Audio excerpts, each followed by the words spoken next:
Hello and welcome back to a brand new DNF1 F1 podcast. I hope that you're all doing well and thank you as always for being here. It's great to have you along and I have certainly missed you guys. I hope that you've missed me, but I am back after a couple of weeks out.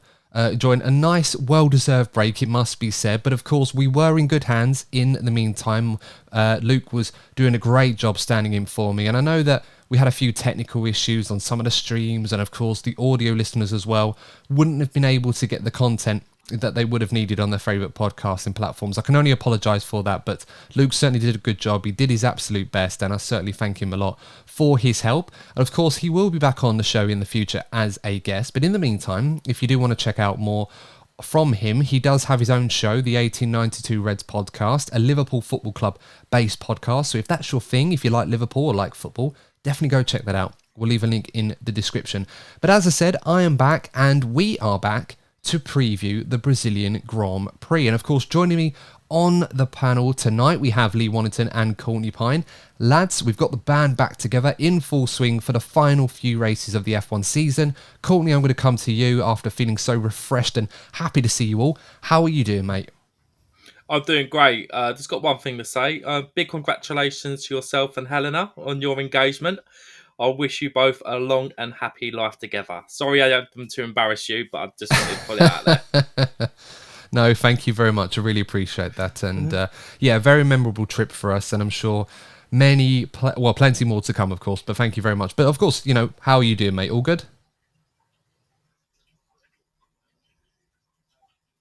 Who, me? Yeah, no, so, I mean... all good here. It's completely... The awkward silence continues, but yes. Yeah, I'm all good. Sorry, I was asleep there. I don't know what happened. Yeah, I'm all good. That's it. Well, I do obviously congratulations for you both, and obviously a big thank you for Luke for the assistance in the last weeks where you were off honeyboating around on your trip. That's how dare you? That's really all I can say. Well, all of us deserve a break every now and then, but of course I did miss doing this show and I was keeping an eye on how things were getting on and of course keeping an eye on the Formula One because plenty has been going on. In the interim, of course, we had the US Grand Prix, we had the last minute disqualifications post-race, and then of course we had everything that went down at the Mexican Grand Prix as well, which brings us nicely over to the Brazilian Grand Prix, and ultimately it's our final sprint race this season. So I want to get your thoughts, guys, because there's been a lot of toing and fromming, a lot of positive and negative feedback over some of the changes that have been made with sprint races and sprint races in general this season. So seeing as we're coming up to our final sprint race of this season, often at the Brazilian Grand Prix, the race that everybody seems to enjoy a bit more than others in terms of sprint races, what are we made of sprint races in 2023? Are we for them, or are we still having reservations about them? Lee, let's come to you first. I'm personally still against them. I think the Circuit of the Americas highlighted a flaw with the current regulations and how setup restrictions impact the weekend. Yes, the teams have to make the correct decision and obviously shouldn't be to have a car out on the grid that is illegal. But obviously, they don't send it out illegal. That's through the race. But that's because they don't have enough data to make the correct setup. So it does raise the question on how they manage part Fermo. And I think that needs to be reviewed going forward because a lot of questions were asked that weekend about how many cars were actually potentially illegal at the end of the race because of more than 50% failed. So that does raise a big question regarding that whole sprint weekend. But for me, the racing, it still doesn't bring much to the weekend for me. Qualifying has been really amazing, and we've had some really fantastic races this season, and neither of them have been sprint, so, in my opinion. Yeah, I can't help but feel that the sprint races this season haven't really added much value to the weekend at all. I know this is something that we've said for a while, but it does feel like F1 are going to push sprint races through as much as they can or try any crazy formats to try and make this work.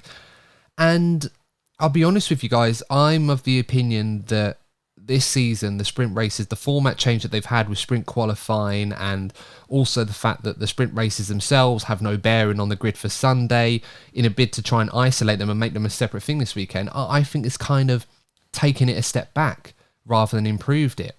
So it's something to review.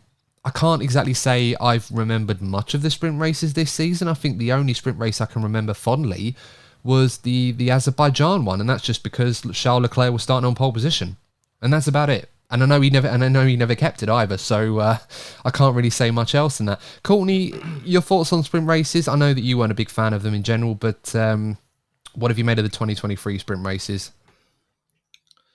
Yeah, I was just slowly but surely starting to warm to them. But what I find really interesting, actually, was a reaction from both Christian Horner and Max Verstappen about the sprint race format and obviously the disqualifications of Lewis and Charles Leclerc. Now, historically, we know that Christian Horner in particular would got great joy out of seeing Mercedes falter. But the fact that even Christian Horner and Max Verstappen have been saying that the sprint race format actually makes it difficult for teams to get their cars set up correctly, I think that speaks volumes because, as I said, like Christian Horner and Max Verstappen easily could have jumped on the bandwagon about Lewis being disqualified, but actually they used it as an opportunity to criticise the sprint race format. So I think that really does say a lot about how the teams really feel about the sprint race format. Yeah, it's true. I mean, yes, it's simply put, if there wasn't a sprint race at Texas, not that I think Texas really needs a sprint race, quite frankly, then it's plausible to believe that, you know, Hamilton and Leclerc wouldn't have worn their planks down to such a degree over the weekend where they would have been disqualified from the race. Now, of course, many people listening to this will just come back at us and say, well, you know, that they shouldn't have run their cars so low to the ground, and they're absolutely right. You know, that has to be a factor too. But it does, the important point that you've made, Courtney, is that it does have an impact on how teams prepare their cars for the weekend, and also the lack of information that is available to them to prepare their cars properly this weekend. I mean, we're going to get onto this a little bit later on, but we obviously never saw the real Daniel Ricciardo turn up at Austin because he had so little time after his injury to, you know, get back into the swing of things and drive the car at full tilt. And then fast forward to Mexico, it was almost like the real Daniel Ricciardo returned because he had a bit more experience under his belt and he was a bit more comfortable with the car again, and he was able to show us what he can really do. We never got to see that in Austin. So, you know, you can factor all these things in, and maybe it sounds like we're just moaning about, oh, you know, the teams haven't got enough time to optimize their setups. Only that surely has to be a good thing. But I feel like this season it's kind of been more of a detriment to the racing rather than a positive or adding chaos. I don't think we've really seen enough of the chaos to really justify doing that. So it's going to be interesting to see what F1's reflection of the sprint races are going forward this season. I mean, for all we know, this weekend we could have another sprint race like what we saw a couple of years ago when Hamilton went from the back of the grid to P5 or whatever it was, something like that. So that may completely, you know, throw everything to the wayside of what we said, and F1 may use that as a justification for a good sprint race. I guess Qatar, the sprint race where Piastri won, will probably be a highlight because of what it was. But yeah, it'd be interesting to see what F1 have to say. As I said, or as always, guys, let us know your thoughts in the comments on these sprint races. Do you think they've been good in 2023? Have you liked the changes? Is there anything you would like to change? I know reverse grids have been brought up again and again. Drivers have repeatedly said that they wouldn't mind having reverse sprint races just to try something a bit different or a bit more fun. But in the modern world of F1, perhaps something like what Max Verstappen has been saying, where the cars need to be a bit better at racing each other rather than just changing the format, is probably the way to go. I certainly advocate for that, but let me know your thoughts in that one, guys. We're going to move this one swiftly along rather than focusing too much on the sprint races because, of course, there are plenty of stories doing the rounds heading into this weekend's Grand Prix, one of which is the future of the number 2 driver at Red Bull. Currently, that's Sergio Perez. However, lately, there have been a lot of stories going around, not only saying that Perez's seat is under threat for 2025, it could very realistically become a threat in 2024. And I think we saw following the Mexican Grand Prix, probably more than at any other point this season, where there's a serious contender for that seat in Daniel Ricciardo. Now, you know, rewind 6 months ago, Daniel Ricciardo wasn't even driving in Formula One. Nick De Vries was in that AlphaTauri seat. Ricciardo comes in. Nobody really looked at that seriously, as if Ricciardo was going to potentially be taking Perez's seat in 2024. It always seemed like it was going to be something that was going to happen in 2025, if at all. As it stands, after Ricciardo's injury, which did set him back a little bit, he put together arguably one of the best performances of any driver this season at the Mexican Grand Prix. Not only out-qualifying Perez to finish in P4, out-qualifying him in every single session that weekend, but also putting a stellar job together to deliver a P7 in that race, which catapulted AlphaTauri ahead of Alfa Romeo in the Constructors' Championship, which is absolutely mega. So much money is on the line just for that one finish on its own from Ricciardo. And all of a sudden, the opinion seems to be right now that Ricciardo is showing the skill set, even if we can't see it, but Red Bull certainly seem more keen to the idea of perhaps having Ricciardo in that seat ahead of Perez for 2024. Now, Lee, I'm going to put this to you for your thoughts on this. Is it as simple right now as saying that it's likely that Ricciardo will be in that seat in 2024? Is it as simple as saying Ricciardo is doing enough? Or is it a fact that Perez is simply not delivering enough to justify staying in that seat for 2024? Well, firstly, I want to also add that Daniel did also outscore Sergio last time out. So that he did a brilliant weekend and he outscored Sergio. Because Sergio crashed, but I still want to add that point. Well, yeah, of course. I mean, easy. I mean, first you want to finish, you got to finish. Yeah, pretty much. But yeah. But to answer your question, I think a part of the equation is Sergio's recent performance. That has he's started to lose the faith in the team, which through the season has been like, we'll help Sergio refine his form. We'll get the balance right. We'll sort out his gremlins. We'll get back. Now the discussions, or the rumour mill, I should say, more than discussion, is Daniel. And that's obviously a concern for Sergio. But I think another concern is the uptick in team's performance. Obviously, at the beginning of the season, Red Bull were miles ahead from anyone, and the closest challenger was Aston Martin. Aston Martin's been swamped by Mercedes, Ferrari, McLaren, and they're getting closer in terms of performance for Red Bull. And that's a concern for Red Bull, that there's going to be a closer fight for the championship next year. And they need to have a reliable driver that can be there with Max, be Max's strategic rear gunner, be there for when something goes wrong with Max. Not that much goes wrong, but having that driver there to recover it if something does go wrong. And we're not having Max leading the race and Sergio being P10 because there's two McLarens, two Mercedes and two Ferraris and maybe another car in front of him. They're going to lose constructors, which is obviously the key goal for any of the teams. So I think that's a big element. And because Sergio's now losing the faith from the team, Daniel is coming a bigger and bigger part. And I think it's just all those different cogs in motion is really going to affect Sergio more than Daniel's brilliant performance, which is obviously, I'm not taking anything away from it. It was a great drive he did last time out. I mean, what do you make of that, Courtney? Because Lee's made a good point there that rather than it just being about what Daniel was doing, it does seem to be this opinion of who's going to be in that seat next season and how it's shifting does tend to have been affected by Perez's performance. Is it as simple as Ricciardo's like that one-off performance being an outlier for what's to come? Or is it a case of Red Bull just being fed up with Perez continuously underperforming and in dramatic fashion crashing out at his home race when a 1-2 could have been on the cards? Yeah, look, it's something. It's a drum that we've been beating quite a lot this season. The fact that, look, Red Bull clearly have the best car this season. And the fact that Sergio Perez is at risk of losing second place to a driver from another team that is far behind them on raw pace. It speaks volumes. Sergio simply hasn't been doing well enough, and I think his body language in Mexico, look, we know it was his home race, so he felt extra pressure to perform. But I think it's become publicly obvious that Sergio Perez's seat is at risk, and the fact that Dan Ricciardo's, like, let's throw in the fact that Dan Ricciardo was injured. He missed 3 races with a wrist injury. I think it was his hand or his wrist. He's come back and he's out-qualified and beaten Sergio Perez in an AlphaTauri. Like, those points I've just made there are damning. It doesn't matter if you're Max Verstappen's teammate. Look, we know how good Max Verstappen is.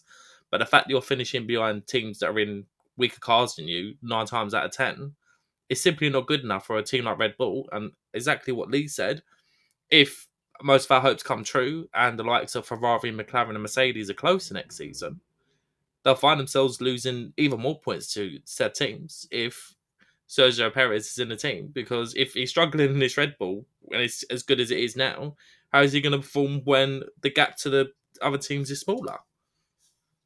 Yeah, absolutely. And, Christian Horner's been approached for word on this, and he said, look, Perez has a contract for 2024, which we have the intention of honouring. Intention being the key word there, because that implies that, it's something they want to do, perhaps, but not necessarily what they're going to do. And you look at what's been going on at the moment, we have to kind of take a step back and look at this for what it is right now, because Ricciardo, even though after what happened in Mexico, there does seem to be the opinion right now that he is clearly the best candidate within the Red Bull program to take that seat if it becomes available to Red Bull. But at the same time, it's just one performance. And it's very easy for us to get carried away by this and say, oh, look what Daniel did in qualifying. It was amazing. He got a P7 as well. He's clearly faster than Yuki Tsunoda, for example. Look what Nick De Vries did in Monza last year. Well, this is adjustment of your yeah, argument. This is the thing, because people have been saying, oh, we shouldn't judge this with just one performance. But Dr. Helmut Marko did the same thing with Nick De Vries. He got an F1 drive, or albeit for half a season, based off the back of one performance in a situation where Red Bull were desperate to fill a seat. So me personally, I don't necessarily feel that Red Bull will be quick to jump the gun here and say, oh, wow, based off Mexico alone, this is an incredible performance. Here, Daniel, here's the contract signed. You're going to be Max Verstappen's teammate in 2024. That being said, I think there is more evidence here that Red Bull have to make this decision that we are not privy to, because they're working with Daniel day in, day out. This has been a process where they have been working with him a lot to build up his confidence, build up his speed, and get him to the point where this is now a realistic possibility. But this has also been coupled by how poorly Perez has been performing. And I think this is the most important factor here, because not to go too long with this, and I want to get your thoughts on this in a moment, guys, this point I'm about to make here, but I can't help but feel that Red Bull are looking at this situation with Perez, and this is purely, in my opinion, being driven more so by what Perez is not doing versus what Ricciardo is doing. Even if Ricciardo has similar performances towards the end of the season, you're still taking a risk on putting him in that car alongside Max. But what you end up here was with a situation where Perez has demonstrated this season that as this Red Bull has progressed on and on and on, and will continue to do so, and is the dominant car in F1 right now by some margin, Perez is nowhere near close to trying to finish on the podium on a regular basis, or even be anywhere near his teammate. If the assumption is correct based on the ATR regs and the cost cap and everything else that comes with it, the assumption will be that the other teams should be closer to Red Bull next season. May not happen. Red Bull may stretch their advantage even further. But let's assume that they do close the gap enough to become a factor in races week by week. Is Perez going to get any closer? By virtue of what we've seen, theoretically he shouldn't be any closer. If anything, he should be further down the pecking order. And that's where the concern is. And I can't help but feel that Red Bull are aware of this, and they may be starting to think, you know what? We might take a risk here with Ricciardo, whether this works or backfires on us. But one thing we do know is that if we stick with Perez, it's more likely to be worse next year than to be better. What are your thoughts? I just want to make another point based on what you said there. If you look at how Red Bull, because I think when you look at Sergio Perez's performances, a lot has been said that the car is developed to suit Max's driving style, which is understandable. Max is the best driver in the world right now. And if you're looking at the two drivers we've just been talking about, tell me if I'm wrong, but don't you think that Daniel Ricciardo has much more of a similar driving style compared to Max, compared to Sergio Perez? So if you're looking at direction of development that Red Bull want to go in, if they have a driver that has a similar driving style to Max, it's actually going to suit the team a lot more. I mean, that's based off what we saw with Max a couple of years ago when they were teammates. And I don't think that's an invalid point. I think that's a very good point, actually. From what I've been hearing, Daniel's driving style is very similar to what he was doing at McLaren when he was struggling. And that's not necessarily, because Daniel was trying to adjust to the McLaren car, but it just never really worked for him. He just didn't have that natural feel around these issues that Lando Norris does, for example. But what Daniel was doing in this AlphaTauri and what Red Bull were trying to ingrain back into him is a style that he's much more comfortable with and something that allows him to excel. And we're seeing this in the AlphaTauri. I just think this is something we would have seen more from Daniel if he hadn't have gotten injured. This was something he was trialling in Zandvoort. We never really saw the final product of it because he got injured in that during practice at the time. So we never got to see how that panned out. But I think Mexico was a great outlier with a bit of experience behind him following the first race back in Austin. He's now demonstrating that. And I wouldn't be surprised, maybe not him finishing as high up as he had done in Mexico in the remaining races, but I certainly feel we're going to see Daniel up there more often than not, or at least closer to that than Yuki Tsunoda, for example. And I think that if he can do that, I think Red Bull are going to be in a position where they may have to have a serious discussion over whether or not to put him in that car. And you're right, Courtney, I think he'll be more suited to it next year than what Perez will be, for example. And ultimately, that's what Red Bull want. Red Bull want a Bottas. You know, they want that perfect number 2 wingman. And I don't mean this as disrespect to Valtteri, but it is what it is. He was the perfect number 2 for Lewis. He beat him around 25% of the time in qualifying. He won the odd race. He was competitive. But ultimately, when Lewis faltered, whether it be his own mistake or mechanically, Valtteri was there to pick up the pieces. Perez is never there anymore to be even close to picking up the pieces. I mean, look at Singapore. They had a poor weekend. Sainz wins. Or in Qatar, where Max has a grid penalty or something like that. Piastri wins. Perez is nowhere near that. So Red Bull need that driver to be in that position to pick up the pieces and support Max, especially if the championship is going to be tighter next season. And we certainly hope that it will. But Red Bull need that guy. Ricciardo could be that guy. I just don't think Perez will ever be that guy anymore. Yeah, as much as I love Sergio and I thoroughly enjoyed his time in Formula One, I don't think he's that guy for Red Bull anymore. He's all part of the team when he joined, but I think for a while now the Max machine has run his course, and as we've seen with other teammates, it's knocked Sergio's confidence and his ability. Not so much taking away his ability, but when you start losing your confidence, you start losing lap time. You don't understand the car, so you lose more lap time. So you try even harder, so you lose more lap time. And I think it's just it's the end for Sergio, unfortunately, as much as I thoroughly do support him and enjoy him in the sport. Yeah, I mean, what could save Perez is if he finishes P2 in the Drivers' Championship, but the way the form book is going right now, I could very easily see Hamilton finishing ahead of him. And if he does, then that's obviously going to be a big problem for him for his Red Bull future. But let us know your thoughts, guys. If you were at Red Bull now, would you take Ricciardo to replace Perez next year, or would you continue with Sergio Perez? Let me know in the comments. The next thing I want to talk about briefly, there's some rumours that have been going on in the paddock.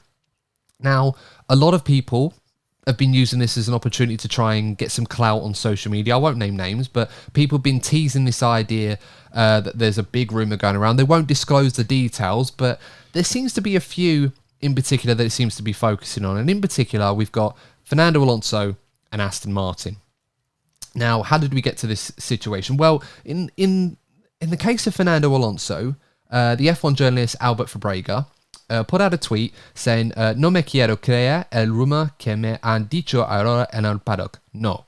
Now, Lee, I know you'll understand what that means as well as I do, but for those of you that don't speak Spanish, I'll basically translate that roughly for you, what the English version of that was. And he said, "I don't want to believe the rumour that they had told me now in the paddock," pretty much that you wrote, obviously the English version of the tweet you wrote. And that was basically to align to a potential story regarding Fernando Alonso. That's what the rumour seems to be, that Fernando Alonso could either be retiring from Aston Martin at the end of the season because he's not convinced by the project going forward and he's had enough, or that he might be in the frame for a Red Bull seat. Now, the reason why I say Red Bull is because the Spanish Red Bull page put up the emoji saying shh, like that, for those of you that can't see me on the audio platforms, the shushing emoji. And it's almost implying that there's a connection there.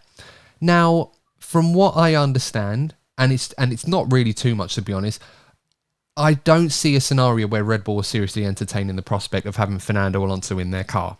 Purely and simply because, I mean, as much as the fans would love to see it, it would be absolutely crazy. I don't think Red Bull are quite keen to do what the fans want them to do in that regard. I think they're much more keen on having someone like Ricciardo or Perez in their car next season, for example.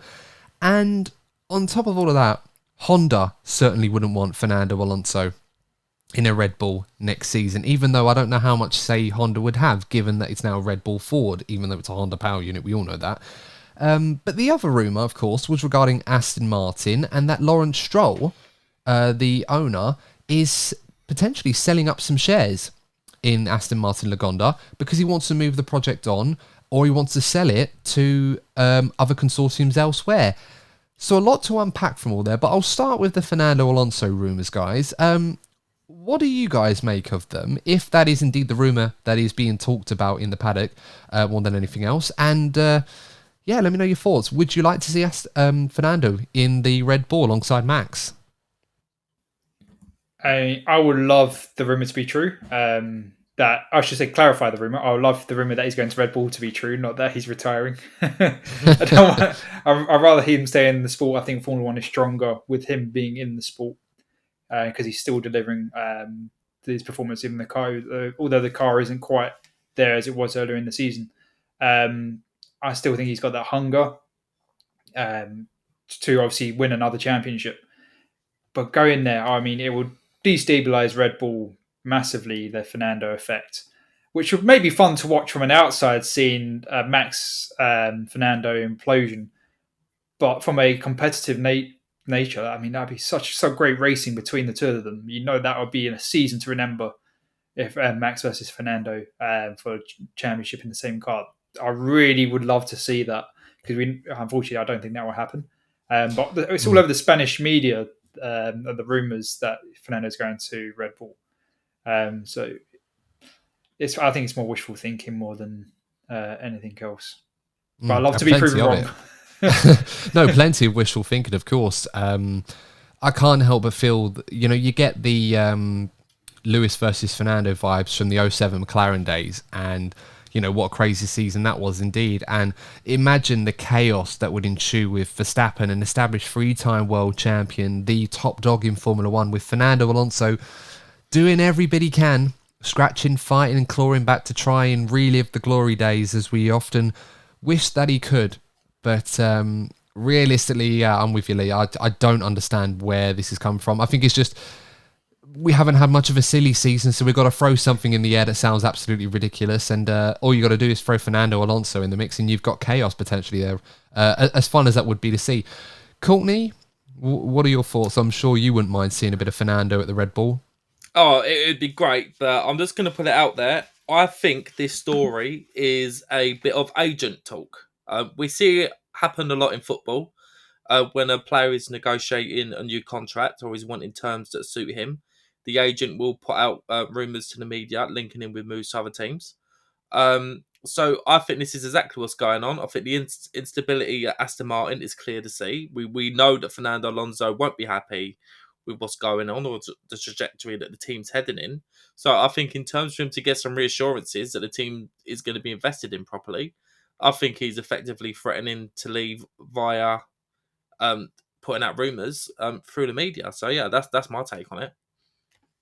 Yeah, I mean, there were rumours going around that Fernando was potentially threatening to quit at the end of the season and retire for good because he's unimpressed by the lack of progress Aston Martin have made from the start of the season. And as the season's gone on, it's gotten worse and worse and worse. And I'm not sure if I believe those rumours to be true, because this is a guy who signed a 2+1 year deal to join him at the start of this season. He saw the progress that they had made over the winter break. Obviously, it's been hard for them to sustain that progress, mind you.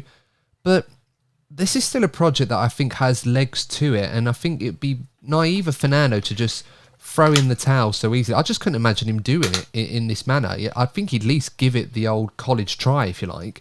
Yeah, so I think his age comes into play here. It's not like he's 25. I just think he wants that one last shot at potentially winning a world championship. So he might act more rash than usual just because of his age.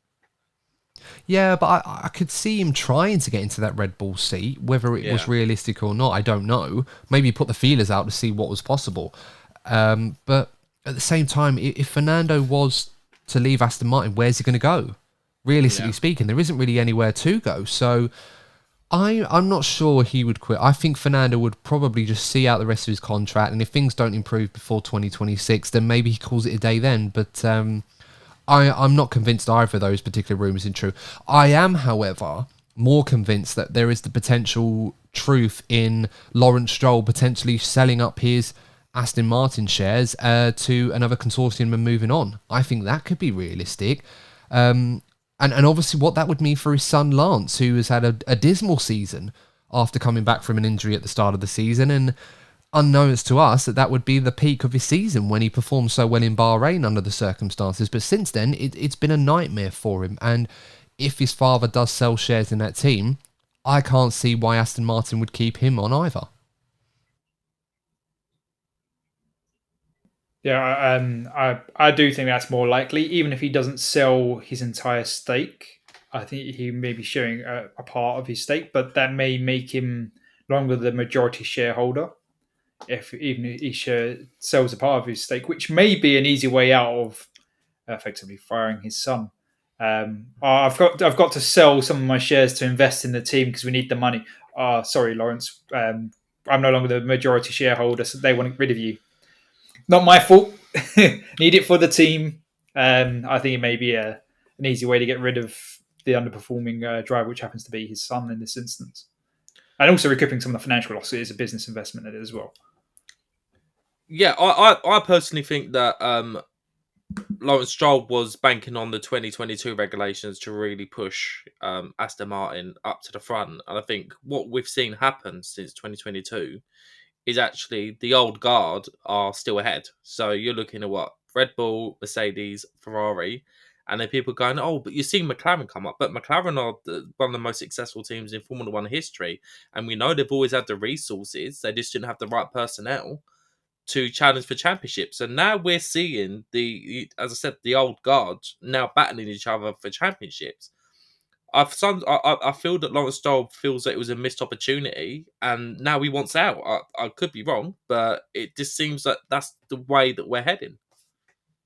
Yeah, it could very much be. And I mean, it would be a surprise because this is a guy that I didn't get the impression that would throw in the towel so quickly. I'm convinced that he still sees this as a long-term project.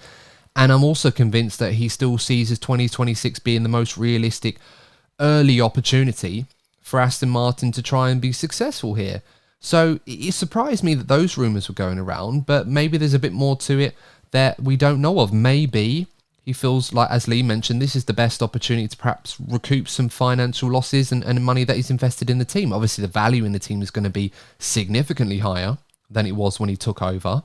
So maybe this is the best time to cash in. I'm not sure, but if it does happen, it will have huge ramifications for his son Lance and his future within F1 and with the team. So we'll have to wait and see how that goes down. But let me know your thoughts, guys, in the comments. Would you like to see Fernando Alonso in the Red Bull? And if Lawrence Stroll was to sell the Aston Martin team onwards, do you think Lance would still be in that seat? Let me know. We're going to get to this part of the show now that we often do at the end of our preview, is the predictions phase of the show. And if you're new to the show, of course, don't forget to like and subscribe if you are following us on YouTube. And part of the predictions are, we have a set category of different predictions that we like to give and try to do the best that we can in being accurate. And so far this season, I can't really say that I've been very good at this, but we still try nonetheless. It's all in good fun. So let me know your predictions to the categories as well below in the comment section if you wish to play along. And the first category that we are going to do is the best surprise. Now this goes to what we consider to be the best surprise this weekend. The good surprise, of course. So Lee, who is going to be your best surprise this weekend? For me, is going to be Esteban Ocon. I think he always performs well around here. I think the Alpine is going to perform relatively well at the layout of the circuit and obviously the changes of the circuit. And I just think it's going to be a really good showing from Esteban this weekend. Not a bad idea. Courtney, what's your best surprise this weekend? It's a biggie. I actually, when Luke was doing the Mexico review, I actually put it in the comments. It's quite a bold one, but I think that Lando Norris is going to get his first win. Oh, we're going bold already by the sounds of I it. can't wait for your bold prediction, Courtney, if that's just a surprise. He's got an even bigger one coming. No, that's enough. it. That is a 2-in-1 jobby. Yeah, it's 2-1 jobby. I like it. Okay, my best surprise, I think, is going to be Lewis Hamilton. I think his form has been very, very good. I know people say, oh, well, he got DQ'd in Austin. But to be fair to Lewis, that the team's made a misjudgment there on, the ride height and obviously, stuff with the plank. We'll talk about the sprint race as well to get DQ'd. But his driving has been very, very good last couple of races. And I think what we're seeing once again is that typical thing with Sir Lewis Hamilton where he's able to find that level that very few are able to match in Formula One. And I don't think George Russell is necessarily driving badly by comparison. I just think he's not able to reach those heights at this point in time in his career that Lewis is, for example. I mean, the stint he puts together in Mexico after the red flag, putting on the mediums when everyone thought that was a silly idea, was phenomenal. I mean, he's probably still doing laps around the Mexican circuit now on those mediums, and they still probably haven't dropped off. I mean, you said before recording, Lee, after that long, 30-odd lap stint, keeping P2, keeping the Delta to Leclerc pretty much at a good distance, and he still put together the fastest lap at the very end of the race, just to show I've still got some life in these tyres. It's just phenomenal stuff at the moment, and for me, I think Lewis is going to put together something quite special this weekend. I'm not quite sure what that will be. I think it might be maybe a sprint win or a pole position. I still think Max is going to have the edge in the race because it's Max Verstappen at the moment. It's what he does. But I think this is going to be a big weekend for Lewis Hamilton. Yeah, I mean, that makes a lot of sense. He's definitely got the form book at the moment and he's performing quite well. Right at this part of the season, he's probably in the top 3 best performing drivers right now. Yeah, absolutely. I mean, I would argue to say probably up there.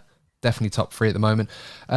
We don't need to worry about putting an order together because that probably brings up more controversy in the comment section than not.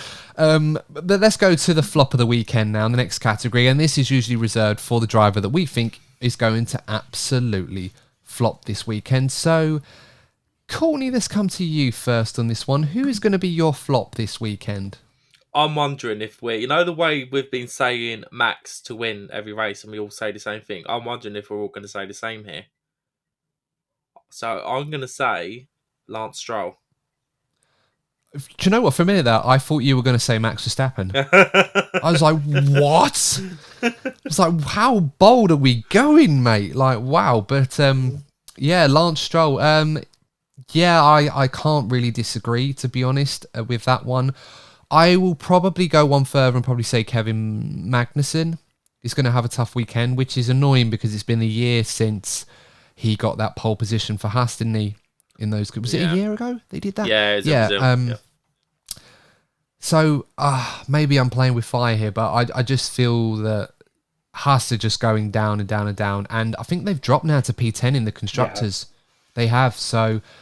And they've been talking about having issues with getting their correlation right to developing the 24 car. It just seems to be a tough time for them. And I think K-Mag, he could have a tough weekend. So I'm going to go with him, unfortunately. Lee, what about you? I'm going to go really out there and say Sergio. Ooh. Sergio Perez. I mean, if you'd have said this at the Mexico preview, you'd have been spot on, like crashing out after lap 1 in its home race. So... I mean, do you want to elaborate on that, or do you want to go for the evidence? No, I think right now it's not great to be Sergio right now. There's a lot of pressure on him externally. There's a lot of pressure internally. There's the well-performing Daniel. As we were talking about earlier, there's the prospect of next season. And I think that if right now it's just getting Sergio, and I think he's now just going to be a bit of a spiral to the end of the season. I think it started last weekend, and I think it's going to carry on this weekend. Oh, fair enough. Pole position now. So we're not going to worry about the sprint pole or the sprint race winner, but who's starting on pole position for the main race on Sunday? I'm going to go, as I said already, I'm going to go with Lewis Hamilton. I think he loves it in Brazil. It's one of his favourite circuits, and they absolutely love him there. They've adopted him like it's a second home. And I think it's really going to spur him on with the form he's been showing, and he's very quick in Brazil. So yeah, I'm going to go with Hamilton. Yeah, I'm going to say Lewis as well. He is in form at the moment, and over the last couple of seasons, um, Interlagos has been a bit of an off circuit for Red Bull. So, judging, how the car has been performing this season, done well on most circuits, didn't do well in Singapore. So, I'm just wondering if Red Bull are going to have another iffy weekend. Yeah, maybe. We'll have to wait and see. We weren't expecting it in Singapore, but it happened, and it might happen again in Brazil. Lee, who's on pole position for you this weekend? I got to admit, I wasn't expecting it, but we're going to get a trifecta of 3 Lewis Hamiltons. Oh, wow. Hey! Well, there we go. There's our first non-Max. Yeah. The comment section are going to be like, yeah. I thought it was going to be Lance Stroll being the flop, but it was a pole position, isn't it? Funny how life works out, isn't it? Yeah, it's funny that the comment section are going to be rife now with people saying, oh, great, the first race where they're all back together. It's the Lewis Hamilton fan podcast again. So what can you do, eh? Okay, I mean, I've got a shirt that says otherwise, but hey-ho. Yeah. So, race winner. Do we dare be bold? Courtney, I'm going to come to you first on this one. Yep, Lando Norris. Lee? This is my double whammy. Prediction of Lewis Hamilton to win. Oh. Wow. That is very bold indeed. I am going to go very bold and say Max Verstappen. No, it's not bold. I'm going to go Max Verstappen, though, to make this interesting. I'm going to pick the favourite, of course. And if you're there's no more I can say on that. Max Verstappen to win. The podium this weekend. I'm going to start with this one. I'm just going to fill it with all of our 3 drivers that we've nominated for the victory and go with Verstappen, Hamilton and Norris, the 3 best drivers, 3 fastest drivers currently in the sport right now. Courtney, how about you? Yeah, I'm going to say Lando, Lewis, then Max. And Lee, are you completing the trifecta? Max and Lando. Ah, there we go. So we've got all those 3 on the podium, just in different orders. Interesting. Best of the rest. So this best finisher, that isn't in a Red Bull, Ferrari, Mercedes. I'm going to allow Aston Martin, because I feel like they've dropped far down enough now to no longer be in the top echelons of the grid. So just for those that are interested. That doesn't mean I'm going to pick Fernando Alonso, however. I am going to pick Alex Albon. I got a funny feeling that Williams is going to be and it was very poor in Mexico. We can't get away from that. And it might struggle a little bit in the middle sector. But Alex does often go well at Brazil, and he's got a car underneath him that is going to be very rapid in that DRS zone on the back straight. We know how often opportunities can be made to overtake at that part of the circuit. So, yeah, I'm going to say Alex Albon to be the best of the rest. I'm going to say Daniel Ricciardo. I think he's been in he's been a comeback. He's been in great form. The Honey Badger is hungry for another go in that Red Bull. So I think he's gonna be top draw once again. I would agree with you though, Adam, and say Alex. Oh, for the best of the rest. Yes, I like it. I was worried you were going to say Ricciardo there, although I wouldn't have been disappointed, to be fair, because I think that's probably a pretty good shout. Okay, so that leaves us with our bold prediction. So, Courtney, just to clarify what your bold prediction is, because I feel like we need to for the benefit of the audience that may have not guessed already, but what is your bold prediction? Yeah, once again, I think Lando Norris is going to get his first win. I think it's been a long time coming. I feel that if you have a look at his pace in Mexico, obviously he had a bad Saturday, which actually really hampered his race. And it would have been really interesting to know how far up the grid he would have been if he had started higher up. And look, Piastri had his turn at winning a sprint race. And I said as well, I think Red Bull won't be quite at that peak that they're usually at. And I think someone else is going to pick up the pieces. Sergio Perez certainly won't be there. So yeah, I think it's going to be Lando's time to shine. It's been a long time coming. The guy deserves a race win. And what about you, Lee? My bold prediction was Lewis Hamilton to win. No, fair enough. What's my bold prediction going to be? I I don't want to say Lewis Hamilton on pole because I feel like that's kind of a cop-out almost. And given that you've said Lewis is going to win, Lee, it's kind of a bit underwhelming for a bold prediction. So I'm going to go try and be a bit bolder and say that AlphaTauri gets both drivers in the points. I think Tsunoda will also finish in the top 10 as well. That's very bold. Yeah, I mean, well, I don't know if it's that bold because we've all put Ricciardo like in our top 7 or 8, so it's only logical you'd think. I mean, so the thing is, like, it's very easy for us to look at what happened in Mexico, all fall in love with Danny Ric as we often like to do, even at the worst of times, not just on this show but in F1 in general. But we often neglect the job that Yuki Tsunoda has done this season. Yeah. And he's been very good in AlphaTauri. I think it's just been overshadowed because we've all wanted Ricciardo to show us what he can really do and do what he does in Mexico on a regular basis. But Tsunoda only finished like, P12. I know he was quite a distance off in the end, and obviously strategy played a part in all of that to really hamper his race. Did he have an accident as well? Yeah, he did. He did have an accident, yeah. So it really didn't help him. So I don't know. I just think Tsunoda's still showing pace there. And I think if it weren't for that accident and the other issues, he may have finished in the points in Mexico. So for me, I think, double points finish for AlphaTauri. They seem to have found some form at the right time. And Tsunoda was he... Well, I'm trying to think where he finished in the US race as well. Just trying to remember off the top of my head, because I think he was up there as well. Yeah, he finished like... Because he... Didn't he finish like... He was P8, wasn't he, after Hamilton and Leclerc got disqualified, didn't he? So Tsunoda's still quite quick.